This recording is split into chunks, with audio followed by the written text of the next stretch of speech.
ब्रेकनंतर स्वागत आणि एक मोठी बातमी। शीतल तेजवानीला अटक झाली आहे। पुणे जमीन घोटाळ्या प्रकरणात सर्वात मोठी अपडेट। पार्थ पवारांवर सुद्धा जमीन गैरव्यवहार प्रकरणामध्ये आरोप आहेत। मात्र त्याच कंपनीची भागीदार असलेल्या शीतल तेजवानीला अटक झाली आहे। आतापर्यंत पोलिसांकडून तिचा जबाब नोंदवला गेलेला होता आणि आता शीतल तेजवानी हिला पुण्यातील जमीन घोटाळ्या प्रकरणामध्ये अटक झाल्याची सर्वात मोठी अपडेट येते। अधिक माहितीसाठी जाऊयात आमचे प्रतिनिधी वैभव सोनवणे यांच्याकडे।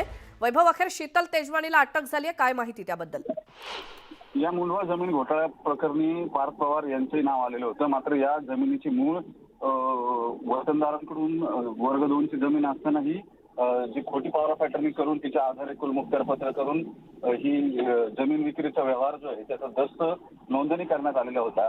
ते सगळे अधिकार हे या शीतल तेजवानी हिचे होते।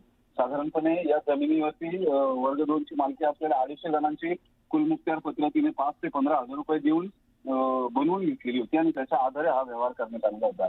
मुळात सरकारी जमिनीचा अशा पद्धतीने व्यवहार करणं ही हा मोठा गुन्हा आहे किंवा सरकारची फसवणूक करणं हा मोठा गुन्हा आहे।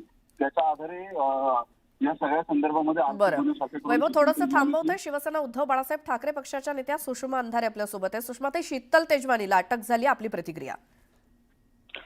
शीतल तेजवानी यांना नुसती अटक होऊन जर अटकेचा फार्स केला जाणार असेल तर त्याला काही अर्थ नाही।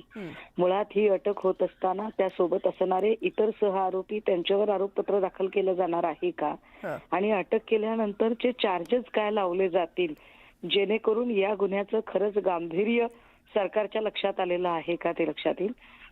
अन्यथा नुसताच अटकेचा फार्स करणे आणि नंतर सोडून देणे याला काही अर्थ उरणार नाही। बरं, मात्र या प्रकरणात आता आणखी पुढे काय अपेक्षा आहे तुमच्या? काय कशी कारवाई व्हायला हवी? याच्यातली अपेक्षा सगळ्यात महत्वाची की याच्यातले जे सगळे सह आरोपी आहेत 99% भागीदारी असणारे पार्थ पवार, या पार्थ पवारांवर सुद्धा गुन्हा दाखल होणं अपेक्षित आहे।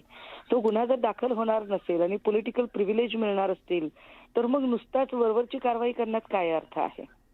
कारण आपण दरवेळेला कधीतरी वर्ग 3 वर्ग 4च्या कर्मचाऱ्यांना अटक करतो, त्यांच्यावर गुन्हा दाखल करतो, मात्र मुळात ज्यांच्यामुळे हा गुन्हा घडलेला आहे ते जर आरोपी मोकट सुटत असतील तर या कारवाईला काही अर्थ उरत नाही।